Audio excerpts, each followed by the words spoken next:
एक नई वीडियो के साथ आज मैं फिर हाजिर हूं, आपका होस्ट और दोस्त विक्रांत जोशी। आपका स्वागत करता हूं मेरे व्यू मास्टर में, जिसमें हम लेके आते हैं दिन भर की स्पेस और डिफेंस न्यूज की टॉप खबरें। तो चलिए जान लेते हैं। अपनी सबसे पहली खबर की बात करेंगे तो वो सिकोर्स्की के जो MH-60R हेलीकॉप्टर्स होने वाली हैं, जो कि सबमरीन हंटर हेलीकॉप्टर्स भी कहलाते हैं, उनकी तरफ से निकलकर सामने आ रही है। आपको पता है कि भारत ने ऑलरेडी इसके परचेज को फाइनल कर दिया है और 24 इस प्रकार के हेलीकॉप्टर्स खरीदे जाने थे।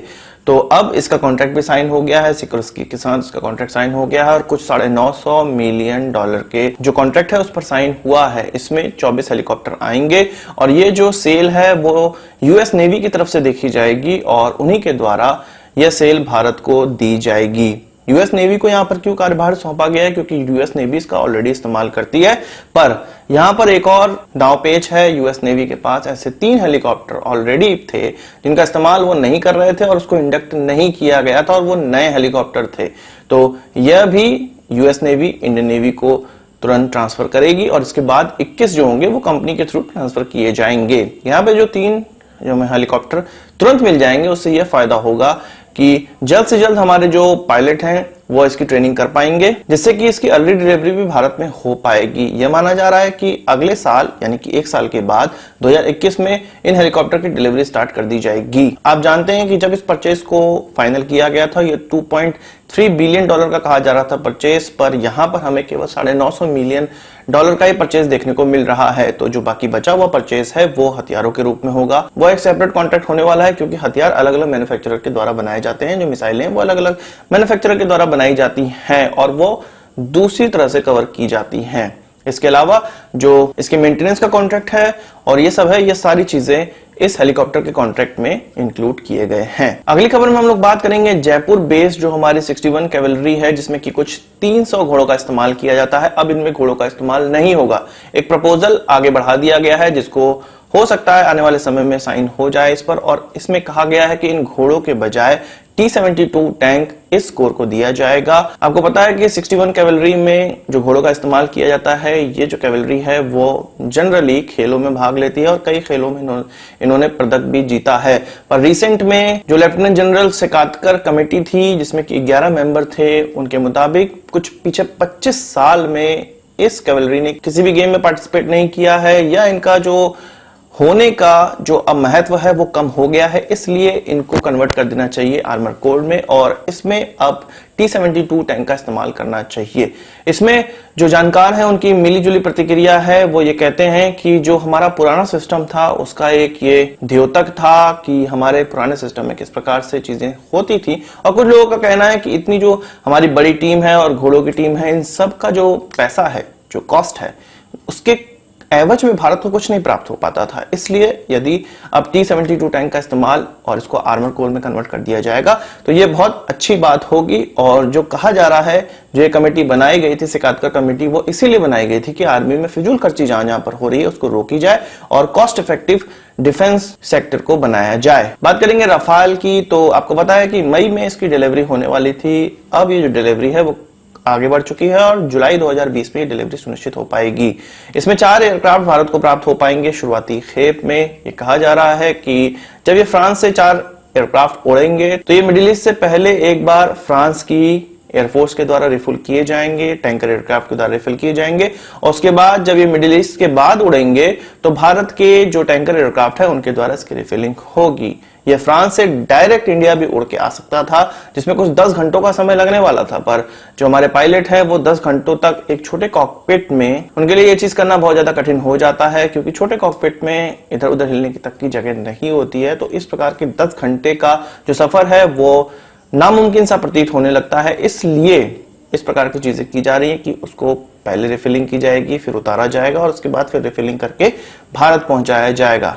7 पायलटों की ट्रेनिंग ऑलरेडी हो चुकी है और चाइनीज वायरस के कारण 7 और पायलट की जो ट्रेनिंग होने वाली थी वो स्थगित हो गई है, क्योंकि फ्रांस भी बंद है, इंडिया भी बंद है। इसलिए जब ये दोनों ही देश खुलेंगे तभी जाके और आगे आने वाले जो 7 पायलट्स हैं उनकी जो ट्रेनिंग है वो कंप्लीट हो पाएगी, और इस ट्रेनिंग कंप्लीट ना होने के कारण ही ये एयरक्राफ्ट भारत में नहीं आ पा रहे हैं। बात करेंगे द्यामर भाषा डैम की, जो कि गिलगित बाल्टिस्तान में बनाया जा रहा है, पाकिस्तान ऑक्युपाइड कश्मीर में बनाया जा रहा है और चाइनीज की कंपनी को ये कॉन्ट्रैक्ट प्राप्त हुआ है।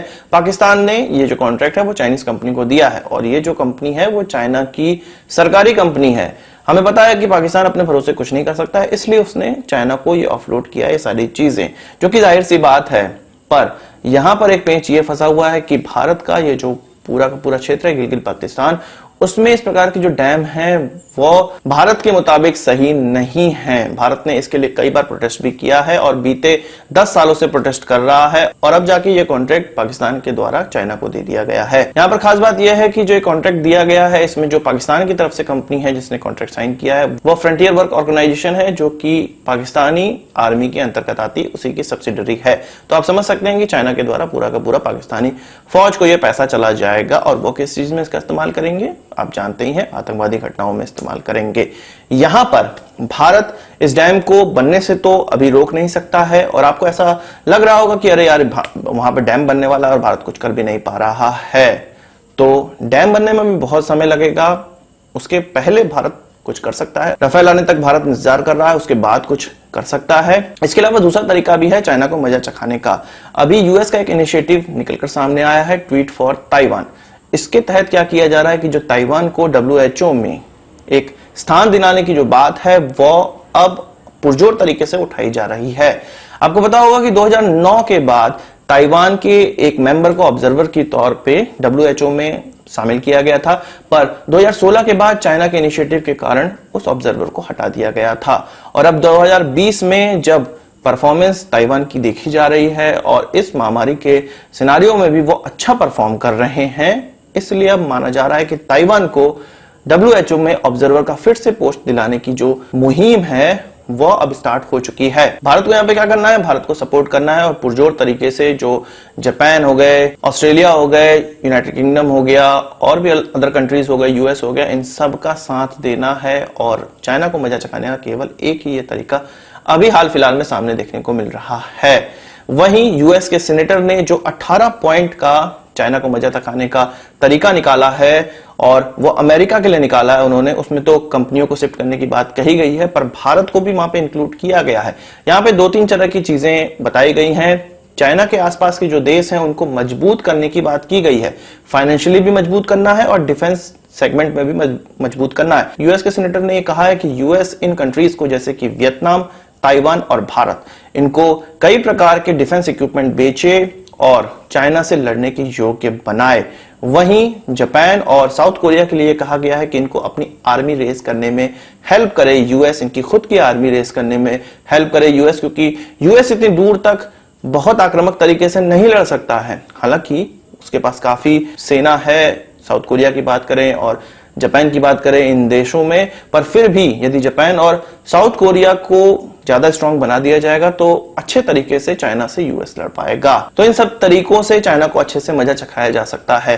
तो वहीं डैम की बात करें तो चाइना का जो ऑफिशियल स्टेटमेंट निकल कर आया है, उनके एम्बेसडर ने कहा है कि वो एक विन विन सिचुएशन की बात कर रहे हैं और ये कह रहे हैं कि यहाँ पर गिलगित बाल्टिस्तान के लोगों का फायदा होगा। उन्हें इससे मतलब नहीं है कि ये डिस्प्यूटेड लैंड है या क्या है, उन्हें इससे मतलब नहीं है। वो ये कहना चाहते हैं कि यहाँ पे लोगों का जो भला होने वाला है इस डैम से, केवल उन्हीं से मतलब है। तो कैसे लोगों को बरगलाया जा रहा है उन क्षेत्र के लोगों का, अगर इसमें भला है तो फ्री में क्यों नहीं चाइना डैम बना देता है, पैसे क्यों ले रहा है। तो आप समझ सकते हैं कि पूरा यह गेम है पूरा का पूरा बिजनेस का। चाइना चाहता है कि पूरे के पूरे पाकिस्तान में उनको बिजनेस मिले, पाकिस्तानी आर्मी ये चाहती है कि इस बिजनेस के नाम पर उनको पैसे मिल जाए। अभी हाल फिलहाल में आप जान रहे हो कि भारत और नेपाल के बीच में एक डिस्प्यूट चल रहा है जो कि कालापानी एरिया का डिस्प्यूट है और इसमें जो लिपुलेख पास के लिए जो लिंक रोड खोली गई है उसमें नेपाल ये कह रहा है कि उनकी जमीन से होकर ये लिंक रोड जा रही है। तो यहाँ पर हमारे जो सेना प्रमुख हैं उनका क्लैरिफिकेशन आया है। उन्होंने साफ साफ ये कहा है, उन्होंने ये कहा है कि नेपाल के एम्बेसडर खुद ये मानते हैं कि जो काली रिवर है, काली नदी है, उसके जो वेस्टर्न पार्ट है वो भारत का है और ईस्टर्न पार्ट नेपाल का है और ये जो लिपुलेख के लिए जो रोड गई है वो वेस्टर्न पार्ट से गई है। तो किसी भी प्रकार से नेपाल का यह भाग नहीं हो सकता है। ये जो काली रिवर है यही जो नेपाल और भारत के बीच का बॉर्डर है और इससे जो ईस्टर्न एरिया होता है वो नेपाल का पड़ता है और वेस्टर्न एरिया भारत का पड़ता है और इसी क्षेत्र से ये लिंक रोड गई है। तो नेपाल का ये जो कहना कि डिस्प्यूटेड लैंड से रोड गई है ये बिल्कुल सही नहीं है और ये नेपाल का स्टैंड नहीं है और ये चाइना के द्वारा करवाया जा रहा है। हालांकि उन्होंने चाइना का नाम यहां पर नहीं लिया है। जानकारों का माने तो इस प्रकार का जो डिस्प्यूटेड लैंड को उजागर करना है, यह नेपाल और भारत के बीच में अभी हाल फिलहाल में ही देखने को मिल रहा है। नेपाल और भारत के बीच में दो जगह थी जहां पर डिस्प्यूटेड लैंड है, एक ये कालापानी एरिया और एक दूसरी जो बिहार में है। इसके अलावा अभी हाल फिलहाल में अब ये जो लिपुलेख पास है इसको भी जोड़ दिया उन्होंने और एक चौथी जगह को भी जोड़ा, यानी कि 4 अब डिस्प्यूटेड जगह हो गई हैं भारत और नेपाल के बीच में। और ये केवल इसी कारण से हो रहा है कि चाइना उनकी बैकिंग कर रहा है और इस प्रकार की डिस्प्यूटेड लैंड जबरदस्ती क्रिएट किए जा रहे हैं। तो आज की इस वीडियो के लिए बस इतना ही। आशा करता हूं कि वीडियो पसंद आया होगा। आप इसको एक बड़ा थम्स अप जरूर देंगे। यदि आप हमें ट्विटर पर ज्वाइन करना चाहते हैं तो लिंक आपको डिस्क्रिप्शन और स्क्रीन पे देखने को मिल जाएगा। यदि इस वीडियो से संबंधित कोई सवाल सुझाव हो तो कमेंट बॉक्स में जरूर लाइएगा और यदि आपने हमारा चैनल सब्सक्राइब नहीं किया उसे भी कर लीजिए, क्योंकि हम इस प्रकार के वीडियो लाते रहते हैं। नमस्कार, थैंक यू, जय हिंद।